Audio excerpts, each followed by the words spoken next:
दोस्तों, रोज़ की तरह अनिल लिखनी ब्लॉग में सबका हार्दिक स्वागत है। सबके मंगल भविष्य की कामना के साथ बड़ों को मेरा सादर नमस्कार, छोटों को मेरा आशीर्वाद। मैं ठीक हूँ, आशा करता हूँ कि आप ठीक होंगे।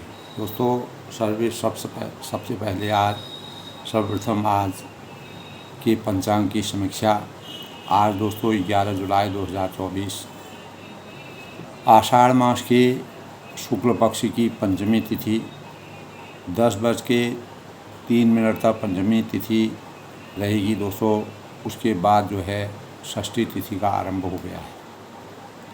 सूर्य मिथुन राशि में प्रवेश करेंगे और बरियान योग का संयोग है 4:09 तक, और उसके बाद कौलव 11:17 तक, और बाद में तैलिक।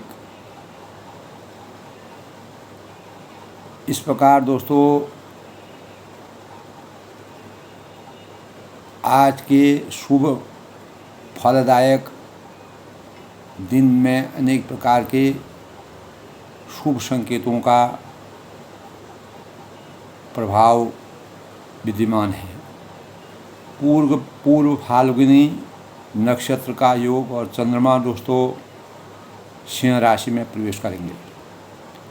आज के शुभ मुहूर्त की अगर हम बात करते हैं तो अभिजीत मुहूर्त दोस्तों 12:05 से 12:59 तक है। अमृतकाल आज का 5:55 से 7:42 तक है। और आज के ब्रह्म मुहूर्त की बात करें तो 4:16 से 5:04 का ब्रह्म मुहूर्त है। और राहु काल की बात करें, जिस काल के दौरान किसी प्रकार के शुभ कार्यों की शुरुआत करना वर्जित है, 2:10 से 3:16 तक। और आज का दोस्तों सूर्योदय आज 5:31 पर हुआ और सूर्यास्त जो है 7:22। इस प्रकार आपके आज के शुभ पंचांग की और उसी के अनुरूप दोस्तों बरियान योग वाले जो भी लोग, जो जातक बरियान योग में होते हैं, वह सुंदरता के प्रतीक होते हैं, शौकीन होते हैं, असाधारण प्रतिभा के प्रतीक होते हैं और अनेक प्रकार के सब प्रकार के लोगों से उनका जुड़ाव होता है, लगाव होता है। जो भी जातक दोस्तों इस योग में जातक जो भी जन्म लेते हैं, वह आरामदायक जीवनशैली को महत्व देते हैं और प्रबंधन करने की उनको क्षमता बहुत होती है, कुशल व्यक्तित्व के धनी होते हैं। तो बरियान योग में जन्मे लोगों का इस प्रकार से, जो भी बरियान योग में जन्म लेते हैं उन जातकों का इस प्रकार से आज दोस्तों इसी क्रम में गुरुवार का दिन है। गुरुवार दोस्तों, गुरुवार की प्रकृति क्षिप्र है। ब्रह्मा व बृहस्पति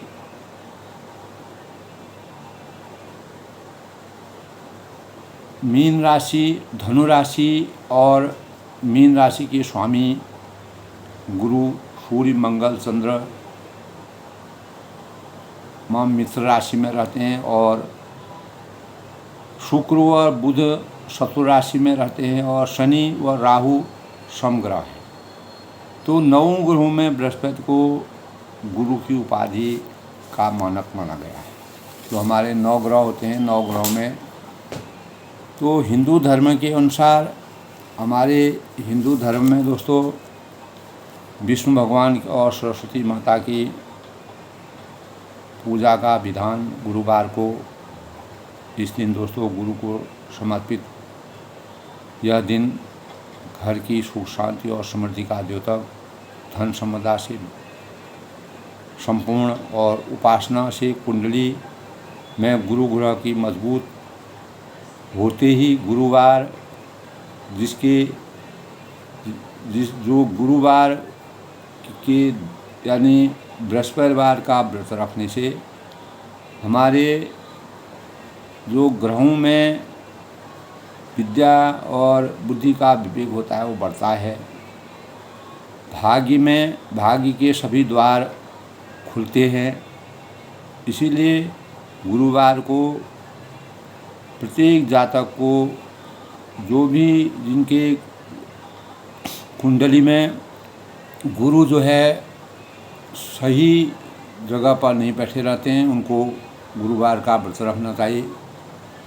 और व्रत रख के पीले वस्त्रों को पहन के, पीले पुष्पों को, भगवान विष्णु की आराधना करने का, और पीला चंदन और पीले फल भगवान विष्णु को, और ख़ास तौर से दोस्तों इस दिन कदली के पेड़ की परिक्रमा करके, कदली के पेड़ में दीपक जला करके और सूर्य अर्घ्य देकर कदली के पेड़ में जल चढ़ा करके पूजा करके, क्योंकि विष्णु भगवान का वास जो है कदली के केले के पेड़ में माना गया है।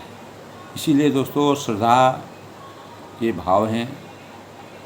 श्रद्धा अगर हमारे अंतःकरण में, अगर हमारे सच्चे भावों से हम श्रद्धा से अपने अंतर्मन में भगवान का वास करते होंगे, पूजा पाठ करते हैं, तो हमको शुभ भावों का संचार होता है।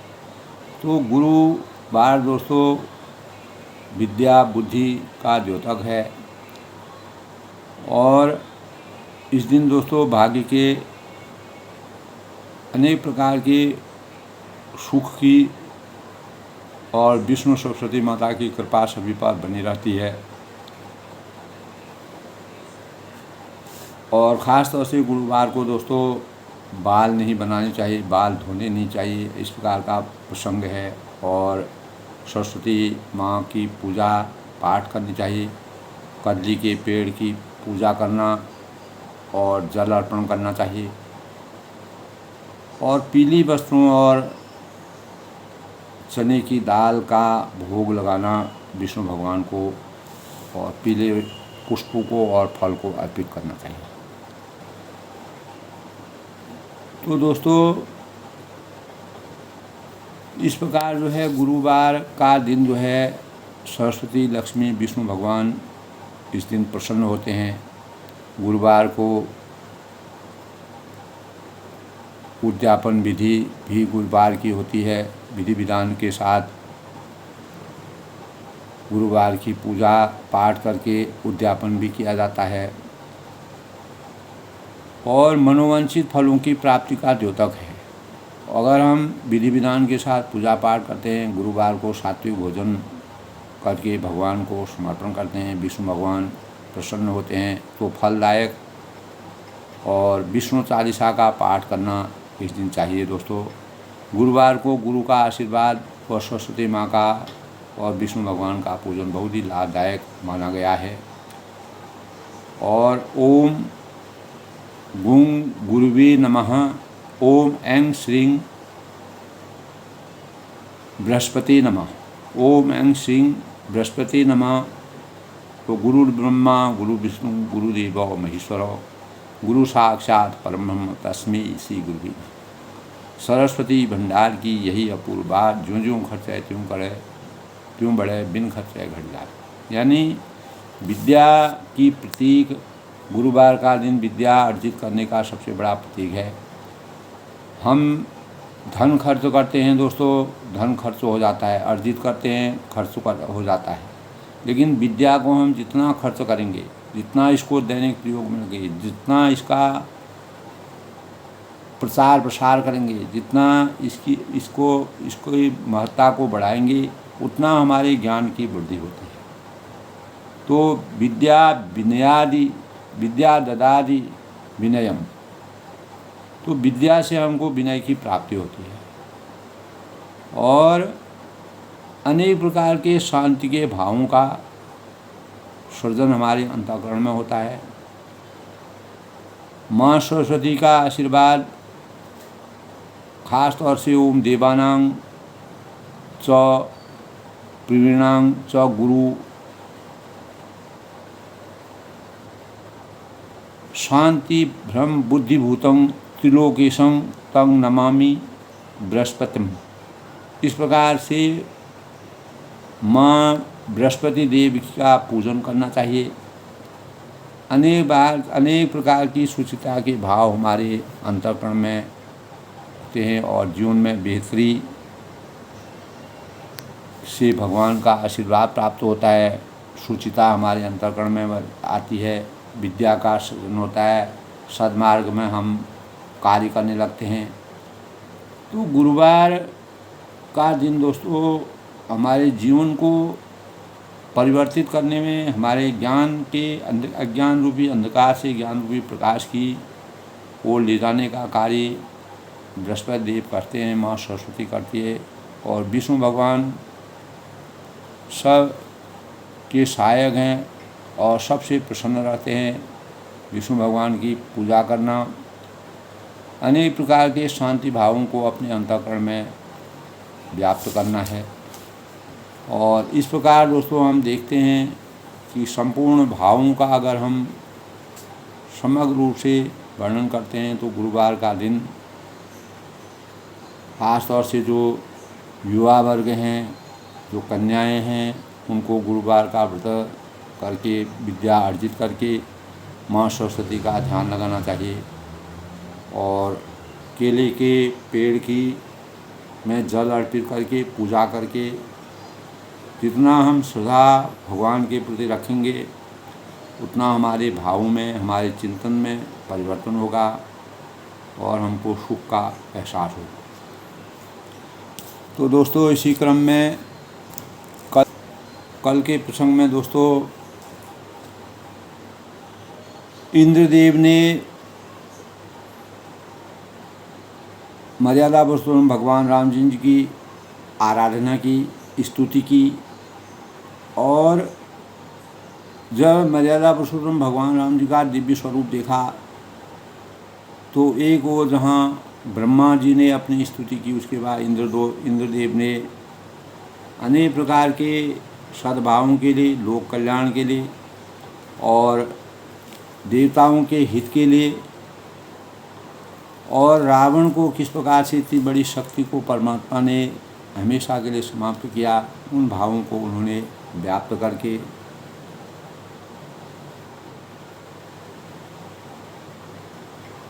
अपने जीवन में मर्यादा पुरुषोत्तम भगवान राम जी का आशीर्वाद, उनके सानिध्य को प्राप्त करने के लिए और राम, लक्ष्मण और सीता जी को अपने अंतःकरण में हमेशा के लिए अपने अंतःकरण में विराजमान करने की याचना की, स्तुति की, आराधना की और उपासना की।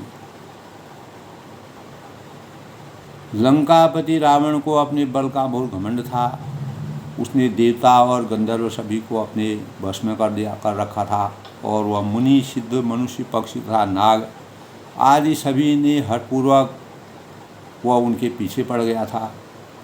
तो दूसरों से द्रोह करने में तत्पर और अत्यंत दुष्ट था। उस पापी ने ऐसा ही फल पाया दोस्तों। अब हे दिनों पर दया करने वाले, हे कमल के समान विशाल नेत्र वाले परमात्मा से आराधना करते हैं कि मुझे अत्यंत अभिमान था। इंद्रदेव भी कहते हैं कि मुझे मोहि रहा अति अभिमान, नहीं को मोहि समान। और मैं हमेशा ये सोचता था कि मेरे समान इस संसार में, देवलोक में और कोई भी नहीं है। आज मुझे पता चला कि परमात्मा का कितना दिव्य स्वरूप है, जिनके सानिध्य में ब्रह्मा विष्णु महेश जो इस सृष्टि का संहार करता है, सृष्टि की सृजन करता है और सृष्टि को चलाने वाले हैं, वो भी उनके आराध्य में, उनकी सेवा में रत रहते हैं। और मेरे अंदर मेरे को इस प्रकार का संशय जो अंतर्गत मेरे बैठा था, तो अब देखी प्रभु पद कंज गत मान पद दुख पुंज। तो दर्शन करने के दुख समूह का देने, यानी अब प्रभु के चरण कमलों के दर्शन करने के से दुख समूह का देने वाला मेरा यह अभिमान हमेशा के लिए समाप्त हो। तो दोस्तों, जब मनुष्य को अभिमान, मनुष्य के अभिशाप जीवन के अभिशाप का कारण बनता है और उसी से प्रायश्चित करना पड़ता है। अवहेलना का पात्र कोई भी मनुष्य अपने अभिमान से अगर अभिशप्त हो जाता है तो जब उसकी ज्ञान चक्षु खुलते हैं तभी उसको ज्ञान की पराकाष्ठा का वास्तविकता महसूस होती है। तो को ब्रह्म निर्गुण ध्याव अव्यक्त जही श्रुति गाव मोहि भाव कौशल भूप श्री राम सगुण स्वरूप। तब वह कहते हैं, इंद्रदेव कहते हैं, कोई उन निर्गुण ब्रह्म का ध्यान करते हैं और जिन्हें वेद निराकार कहते हैं, और परंतु हे राम जी, हे मर्यादा ही शिरोमणि, मुझे तो आपका ही यह सगुण कौशल रूप स्वरूप भी प्रिय लगता है। अब इंद्रदेव को भी समझ में आ गया, देवराज इंद्र जिसको कहा जाता था। तो जानकी जी और छोटे भाई लक्ष्मण सहित मेरे हृदय में अपना घर बनाइए और हे रमा निवास मुझे अपना दास समझिए, अपना भक्ति के भावों को, मेरी भक्ति इस प्रकार का ज्ञान दीजिए।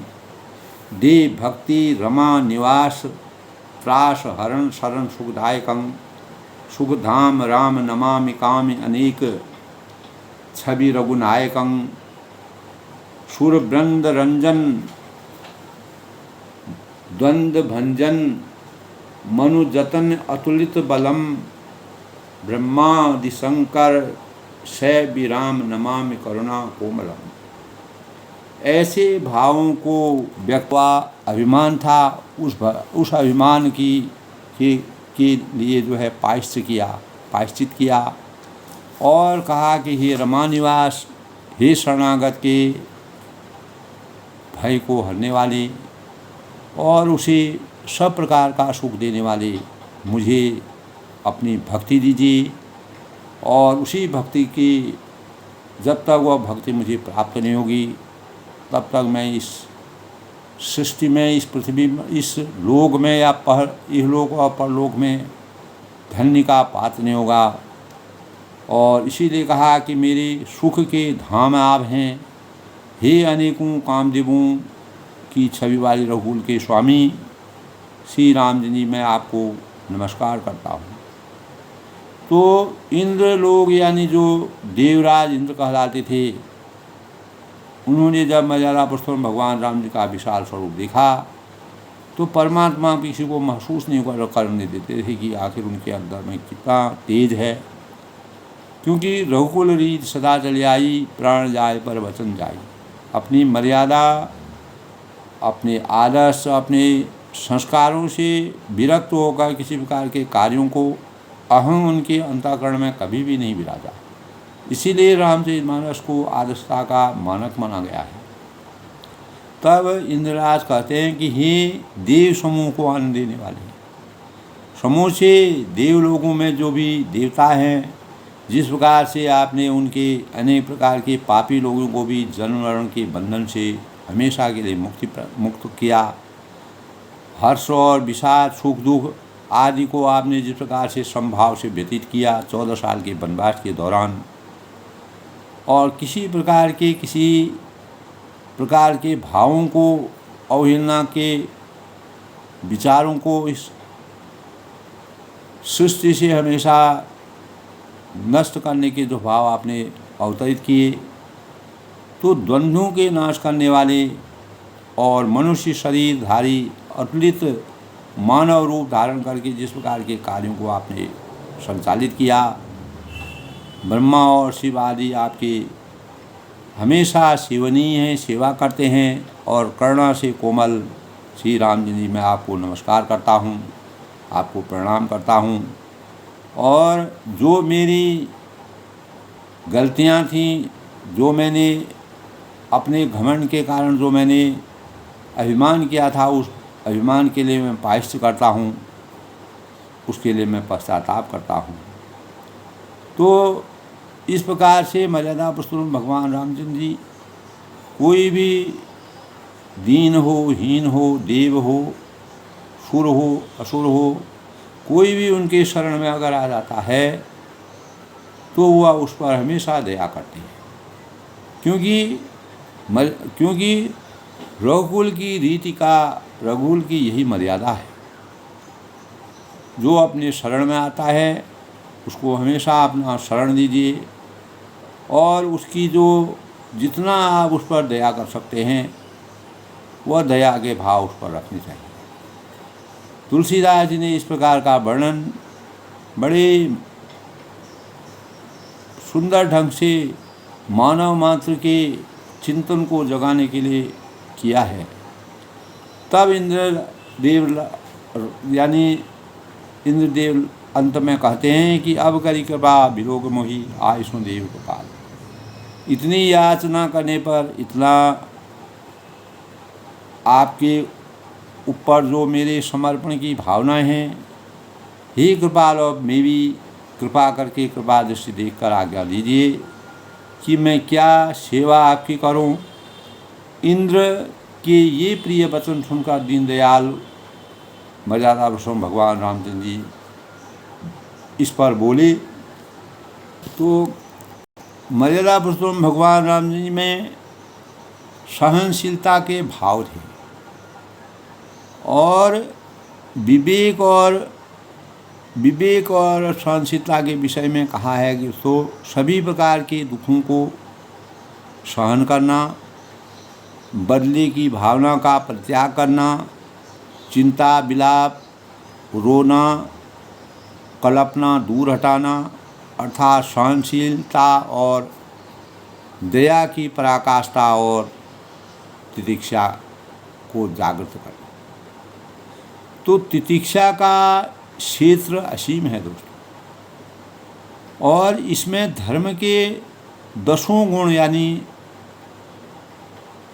धुति है, क्षमा है, दम है, अस्तेय है, शौच है, इंद्रिय निग्रह है, और धी है, विद्या है, और सत्य और अक्रोध समाये हुए ये नीति के सूत्र हैं दोस्तों। तो तितिक्षा मानव को सत्य बना लेती है। देवराज इंद्र को भी तितिक्षा के ही परिणाम स्वरूप सत्य बनाया था। जो अंततोगता मर्यादा पुरुषोत्तम भगवान राम की शरणागत की प्रतीक्षा करते हैं, उनसे आराधना करते हैं। तो तितिक्षा के अंकुर प्रत्येक व्यक्ति में होते हैं।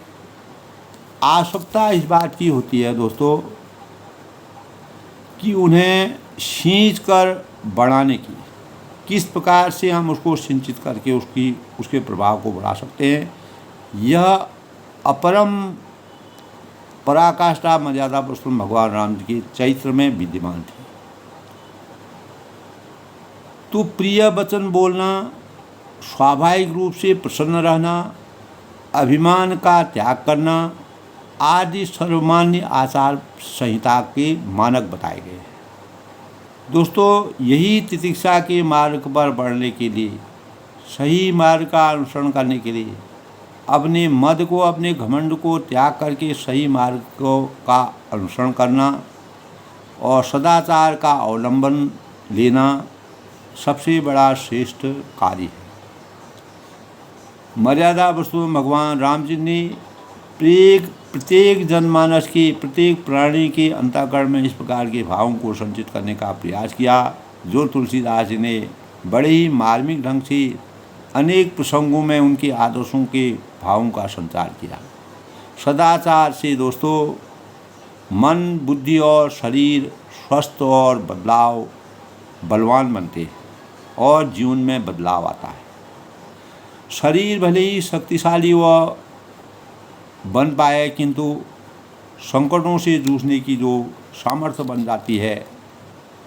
क्षमा बलवान को शोभा देती है, निर्बल को नहीं, क्योंकि बलवान वही है जिसकी बुद्धि और मन उदात्त गुणों से शक्ति से संपन्न होता है। तो दोस्तों, यही तितिक्षा का मनोयोग पूर्वक अभ्यास करना करने का मानव अपने स्वभाव द्वारा सबसे प्रेम का व्यवहार करता है।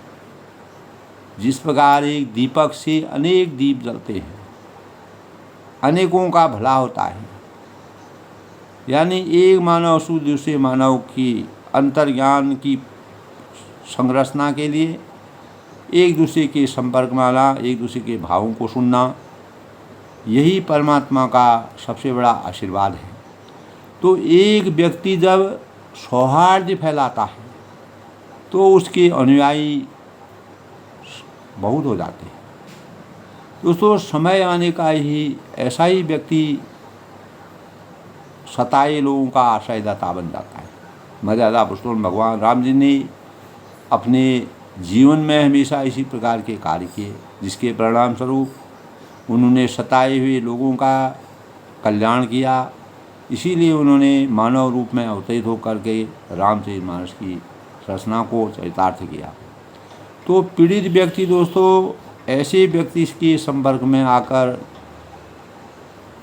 निर्भयता की सांस लेते हैं। भगवान मर्यादा पुरुषोत्तम भगवान रामचंद्र ने जब राक्षसों के आतंक से, रावण के आतंक से, अनेक प्रकार के ऋषि मुनि परेशान थे, तो भगवान ने उनकी निर्भयता के सांसों को उदात्त किया, सबको जीवन दान दिया, सबके जीवन में परिवर्तन करने के भाव और सबको स्वतंत्रता की आसक्ति दिलाई। तो पुरुषों की अपेक्षा स्त्री जनों में सोच समझकर काम करने की स्वाभाविक प्रवृत्ति होती है। ये हमारी नीति या मर्यादा के भावों के अनुसार पुरुष व्यवधान पड़ने पर झुंझला जाते हैं, परेशान हो जाते हैं, किंतु स्त्री शांति के समय भी प्रतीक्षा करती है। रावण की मृत्यु के बाद मंदोदरी ने जिस प्रकार से शांति का आभास किया, अच्छाई और बुराई के कार्यों में कितना अंतर होता है उस बात को सोच समझ करके मर्यादा पुरुषोत्तम भगवान राम जी ने नीति के अनुसार जिसका रावण का वध किया, उसको उन्होंने नीति संगत बताया। यानी जिस प्रकार के कार्य रावण ने किए थे उसका फल उसको भुगतना था।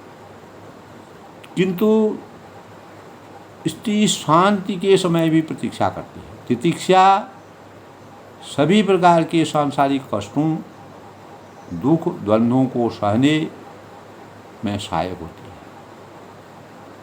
तो जब हमारे अंतःकरण में तितिक्षा के भाव आते हैं तो हम किसी प्रकार के भी चुनौतियों का, कठिनाइयों का, दुख और सुख का, दोनों का समान रूप से अपने जीवन को चरितार्थ करते हैं। तो इसका अभ्यास करने से सभी प्रकार के मानसिक तनाव दूर हो जाते हैं। इसके द्वारा जीवन में यानी आदर्शों का मार्ग स्पष्ट दृष्टिगोचर होता है और तितिक्षा उत्कृष्ट तप के समान है दोस्तों। और यह देवी गुण है। मनुष्य अनेक प्रकार से इस संसार में मर्यादा पुरुषोत्तम भगवान राम ने जो आदर्श के भाव से वह विख्यात इस संसार, इस सृष्टि में हुए, तो यही तितिक्षा और वास्तव में तितिक्षा और अहिंसा आदि सद्गुणों की जननी है। ऐसा हम सहनशीलता, आदर्शता, मानवता और प्राणी के प्रति किस प्रकार के सहयोग की और उनके जीवन को लोक कल्याणकारी भावनाओं से सुसज्जित करना, इस प्रकार के व्यक्तित्व से मर्यादा पुरुषोत्तम भगवान राम जी का आदर्श रामचरितमानस में सबसे प्रखर रूप में उभरता है। तुलसीदास ने उनके जीवन को इस प्रकार से चरितार्थ किया है कि 14 साल के वनवास के दौरान उन्होंने अपने मनुष्य रूप में अवतार लेकर के किस प्रकार के लोगों को तितिक्षा के मानकों के अनुसार इस संसार को जगाने का प्रयास किया। यही सहनशील, भावनाओं का सबसे बड़ा इसीलिए देवराज इंद्र को भी अंततो गत्वा मर्यादा पुरुषोत्तम भगवान राम की शरण में आना ही पड़ा। तो दोस्तों, कल के प्रसंग में था कि देवराज इंद्र ने मर्यादा पुरुषोत्तम भगवान राम जी अन्य प्रकार की जो आराधना की, तप किया, अपनी अज्ञानता का परित्याग करते हुए ज्ञान मार्ग की ओर बढ़ने और परमात्मा का आशीर्वाद प्राप्त करके उनकी आज्ञा के अनुसार आगे को अपने जीवन को चरितार्थ करने के भाव प्रदर्शित किए। तो उसी अनुक्रम में तब वह कहते हैं कि हे कृपालु, अब मेरी भी कृपा कीजिए। आपने अनेकों लोगों को जन्म मरण के भय से, बंधन से हमेशा मुक्ति प्राप्त की है, तो आप अपने अंतःकरण में मुझे स्थान दीजिए। और इंद्र के प्रिय वचन सुनकर दीनदयाल मर्यादा पुरुषोत्तम भगवान राम जी ने क्या कहा? सुन सुर पति कभी भालो हमारे, परे भूमि निश्चरण जे मारे, मम हित लाग तजे इन प्राणा, सकल जीवाओ सुरेश सुधाना। तब मर्यादा पुरुषोत्तम भगवान राम जी कहते हैं कि हे देवराज इंद्र, सुनो, हमारे बानर भालू सुरपति कभी भालू हमारे, बानर भालू जिन्हें निशाचरों ने मार डाला है, और परे भूमि निश्चरण जे मारे, और पृथ्वी पर पड़े हुए हैं। मम हित लाग तजे तन प्राणा, जिन्होंने मेरे हित के लिए, मेरे परमार्थ के लिए, मेरी भक्ति में अनुरक्त होकर के, मेरे स्नेह में अनुरक्त होकर के अपने प्राणों को त्याग दिए हैं। युद्ध भूमि में दोस्तों अनेक प्रकार के जब युद्ध होता है तो अच्छे और बुरे हर प्रकार की क्षति दोनों तरफ से होती है। तो जो भी वानर सेना थी, राक्षसों का भी अंत हुआ और वानरों का भी अंत हुआ। तो मर्यादा पुरुषोत्तम भगवान रामचंद्र जी इन्हीं भावों से अभिप्रेरित होकर के इंद्रदेव से कहते हैं, जिन्होंने मेरे हित के लिए, मेरी सुरक्षा के लिए और मेरे जीवन के लिए अपने प्राणों को त्याग दिया, सकल जीवाओ सुरे सुदाना, हे सुजान देवराज, इन सबको जिला दो, यानी इनको सबको जिंदा कर दो। ऐसे भावों से मर्यादा पुरुषोत्तम भगवान राम जी इंद्र के सामने इस प्रकार की बात रखी। सुन खगेश प्रभु कह यह वाणी, अति अगाध जान ही मुनि ज्ञानी। तब काकभूषणी जी ऐसे अवसर पर कहते हैं कि सुन खगेश प्रभु कह यह वाणी, हे गरुड़ सुनिए, प्रभु के ये वचन अत्यंत गहन गूढ़ है, इसमें काफ़ी गूढ़ता छिपी है, बड़ा रहस्य छिपा हुआ है। इंद्र के सामने, देवराज इंद्र के सामने इस प्रकार की भावों को रख दिया जो कभी सच नहीं हो सकता है, यानी संभव असंभव भी संभव में परिवर्तित करने के जो भाव व्यक्त किए। तो प्रभु सक त्रिभुवन मार जी आई। तब काकभूषणी जी गरुड़ से कहते हैं कि इस प्रकार के जो मर्यादा पुरुषोत्तम भगवान राम जी ने इंद्र के सामने जो विचार रखे, ऐसे कार्य को इंद्र कैसे कर पाएंगे? ज्ञानी मुनि ही इन्हें जान सकते हैं। इसका क्या रहस्य है, इसका जो गूढ़ता है, इसको जो अपार ज्ञान से सज्जित है, उसी के वही इसको अंतर्मन से जान सकता है। और केवल शक्र ही दीन बढ़ाई, प्रभु श्री राम जी त्रिलोकी को मार कर जिला सकते हैं। यहाँ तो उन्होंने केवल इंद्र को बढ़ाई दी है, यानी इंद्र की शक्ति को ऐसे प्रदर्शित किया है कि इंद्र जो है जिसकी मृत्यु हो जाती है उसको भी जिंदा कर सकते हैं। ऐसे भावों से इंद्र के सामने इस प्रकार की चुनौती रख दी। सुधा बरसी कभी भालू जी आई, हरे जुटे सब प्रभु पर आई, सुधा वृष्टि भय दूदल ऊपर जिए भालू कभी नहीं रजनी से।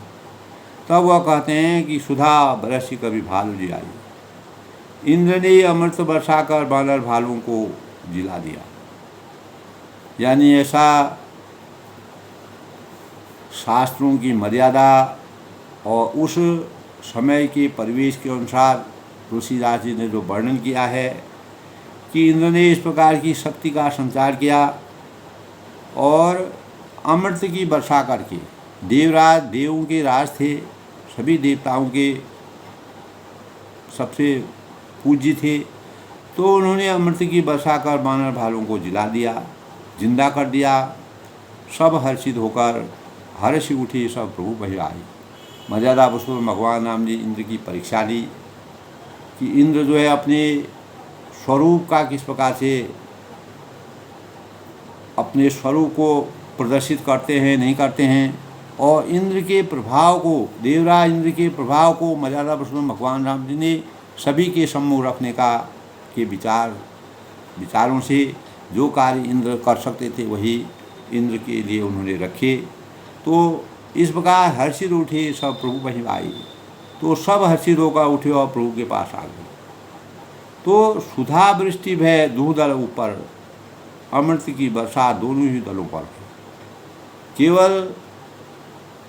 केवल मतलब राक्षसों देवताओं की सेना में ही नहीं बल्कि राक्षसों की सेना में भी उस वृष्टि का यानी अमृत की वर्षा दोनों जगह हुई। पर रीछ बानर की जीत हुई राक्षस ने।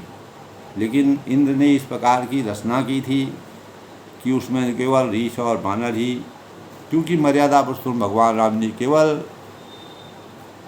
इस प्रकार की संरचना की थी, इस प्रकार की लीला की थी जो इंद्र के द्वारा करवाई थी, और उसमें राक्षस जीत नहीं हुए और केवल रीछ और बानर ही जीते। तो रमाकार भय तिनके मन, मुक्त भय छूटे भवबंधन, सुर अंशिक सब कपि और रीछा की सकल रघुपति के रीछा। यानी क्योंकि राक्षसों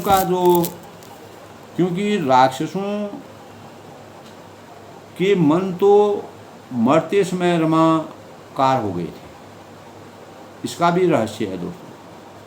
तो मुक्त भये छूटे भवबंधन, अतः वे मुक्त हो गए और उनके भवबंधन छूट गए। यानी मर्यादा पुरुषोत्तम भगवान राम जी ने इस संसार के जन्म मृत्यु के भय से राक्षसों को सबको मोक्ष की प्राप्ति कर दी, और वानरों को उन्होंने, किंतु सुर अंशिक सब कपि कर रीछा, किंतु वानर और भालू को सब देवांश भगवान की लीला के परिकर थे, और इसीलिए वे सब रघुनाथ जी की इच्छा से जीवित हुए। तो उनकी इच्छा थी और वह इस भाव को प्रदर्शित करना चाहते थे, तो उन्होंने राक्षसों को सबको सब समभाव होते हुए राक्षसों को मोक्ष तक की प्राप्ति की। उसी मोक्ष की प्राप्ति के लिए वानर और रीछ जो है कितना जन्म मृत्यु के बंधन में हमेशा तक पड़े रहे। तो मर्यादा पुरुषोत्तम भगवान राम जी का किस प्रकार के आदर्श के भाव हैं, और क्योंकि राक्षसों के मन को मरते समय रमाकार हो गए थे, यानी राम के ऊपर उन्होंने अपने जीवन को समर्पित कर दिया था। तो इसलिए मर्यादा पुरुषोत्तम भगवान राम जी इंद्र के प्रभाव से उनको अमृत वर्षा करके उनको जीत कर दिया। राम सरिस को दीन हितकारी, राम सरिस को दीन हितकारी, कीने सुकृत निशाचरधारी, खल मल धाम कामरत रावण, गति पाई सो मुनि बर का। यानी श्री राम जी के समान दोनों का हित करने वाले कौन है? जिन्होंने सारे राक्षसों को मुक्त कर दिया, दुष्ट पापों के घर और कामी रावण को भी वह गति पाई जो श्रेष्ठ मुनि भी नहीं पाता। ये मर्यादा पुरुषोत्तम भगवान राम जी का आदर्शपन है। तो रावण ने कभी स्वप्न में भी नहीं सोचा था कि मर्यादा पुरुषोत्तम भगवान राम जी के मुझे मोक्ष की प्राप्ति होगी, लेकिन भगवान ने इस प्रकार के लोगों का आविर्भाव इस सृष्टि में बार बार न हो, ताकि मानवता के लिए वे कष्ट के भागी बने, मानवता के लिए द्वेष के भागी बने, इसलिए उन्होंने हमेशा के लिए उनको मोक्ष की प्राप्ति करके पुनर्जन्म के लिए उनको हमेशा के लिए समाप्त कर दिया। सुमन बरस सब सुर चले, चढ़ी चढ़ी रुचिर विमान।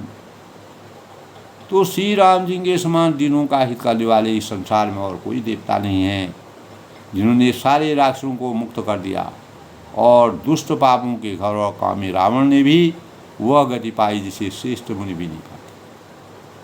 तो क्योंकि इसका कारण यही है दोस्तों कि रमा का जो राक्षस थे, उन्होंने जब उनको बाण लगे तो उन्होंने यही आसक्ति जमाई थी कि रामचंद्र जी ने हमको मोक्ष की प्राप्ति हो जाए, अगर हमारी मृत्यु हो जाती है हमको मोक्ष की प्राप्ति, पुनर्जन्म हमको न होना पड़े, तो वह रामाकार हो गई। लेकिन बंदरों में इस प्रकार की, रीछ बानरों में इस प्रकार की अनुभूति नहीं थी, कि ये सोचते कि रामचंद्र जी हमको हमेशा के लिए सजीव रखेंगे, इसीलिए वह पुनर्जन्म उनका हो गया। फिर वह मर्यादा पुरुषोत्तम भगवान राम जी के शरण में। तो सुमन बरस सब सुर चली, चढ़ी चढ़ी रुचिर विमान। तब इंद्रग्रीव को मर्यादा पुरुषोत्तम भगवान राम जी की वास्तविकता का पता चला।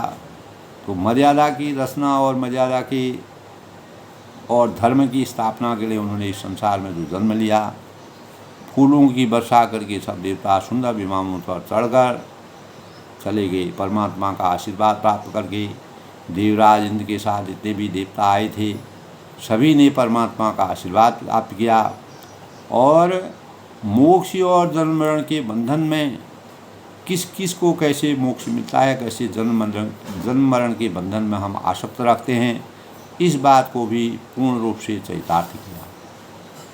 तो सुमन बरस सब सुर चले, चढ़ी चढ़ी विमान। तब फूलों की वर्षा करके सब देवता सुंदर विमानों पर चढ़ चढ़ कर चले गए। दीख सुअवसर प्रभु पही आयु शंभु सुदान। तब सुअवसर जानकर ऐसे सुंदर अवसर परमात्मा के साक्षात दर्शन और उनकी इस प्रकार की कृति और लीलाओं को देख करके शिवजी प्रभु श्री राम जी के पास आए। तब कहते हैं क्या, परम प्रीत कर जोर जुगो, नलिन नयन भरी बार, पुलकित तन गद गद गिरा, विनय करत त्रिपुरा। तब प्रेम के, परम प्रेम के दोनों हाथ जोड़कर परमात्मा का आशीर्वाद प्राप्त करने, मन वचन और कर्म से आसक्त होकर के मर्यादा पुरुषोत्तम भगवान राम जी का आशीर्वाद प्राप्त करके शिव जी वहाँ पर प्रकट हुए और नलिन नयन भरी बार और कमल के समान नेत्रों में जल भरकर पुलकित शरीर और गदगद वाणी से त्रिपुरारी शिव जी विनती करने लगे। तो आज के प्रसंग में दोस्तों मर्यादा पुरुषोत्तम भगवान राम जी ने जिस प्रकार के इंद्र जो घमंड से, अपने अभिमान से अभिशप्त था, उसके अभिमान को किस प्रकार से अपने प्रभाव से, अपनी मर्यादा से, अपने आदर्शों से संचित करके सुचिता के भावों में के अनुसार उसके मन स्थिति को मानव कल्याण के लिए प्रेरित करने की का प्रयास किया और उन भावों को जगाया। अंततोगता इस प्रकार के दृश्य को देख करके, इस प्रकार के भावों को देख करके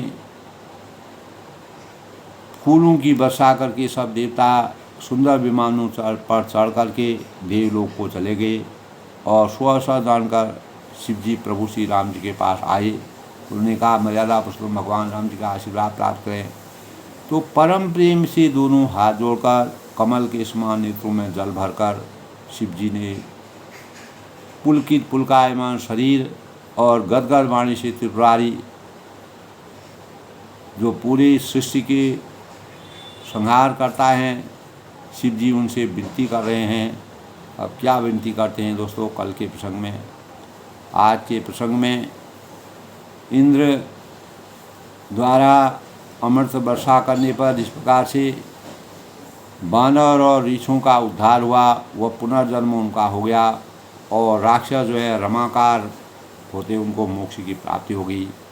ऐसे भावों को मर्यादा पुरुषोत्तम भगवान राम जी इंद्र के मन को सिंचित करने के कि मेरे ऊपर किसी प्रकार का कोई भी अवहेलना का पात्र मुझे नहीं कर सकता है, क्योंकि मैंने जितने भी राक्षस थे जिन्होंने इस संसार में अनेक प्रकार के अत्याचार किए थे, उनको भी हमेशा के लिए मोक्ष की प्राप्ति करके उनको धन्य कर दिया।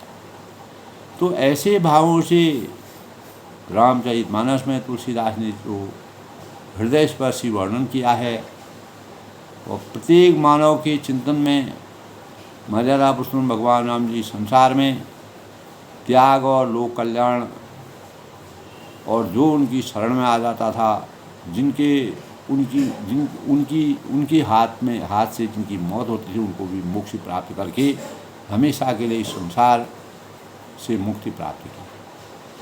यही आदर्श, यही भाव, यही शुचिता, यही मानव जीवन की सबसे बड़ी परिकल्पना श्री रामचरितमानस के प्रत्येक भावों में तुलसीदास ने मानव चेतना को जगाने का जो प्रयास किया है वो अभूतपूर्व है और हमारे लिए एक वरदान के स्वरूप है। आज के प्रसंग में अब शिव जी अपनी विनती करते हैं और कहते हैं कि पुलकित शरीर और गदगद वाणी से त्रिपुरा शिव जी विनती करने लगे। तो किस प्रकार की विनती करते हैं, यानी शिव जी इतने प्रसन्न हो गए मर्यादा पुरुषोत्तम भगवान राम जी के इस प्रकार के लोक कल्याण की भावनाओं को, तब वह उनकी स्तुति करते हैं। तो कल उनकी स्तुति को सुनते हैं दोस्तों। सबके मंगल भविष्य की कामना के साथ मर्यादा पुरुषोत्तम भगवान राम जी का आशीर्वाद सभी पर बना रहे। सब लोग सुखी रहें, खुश रहें, प्रसन्न रहें।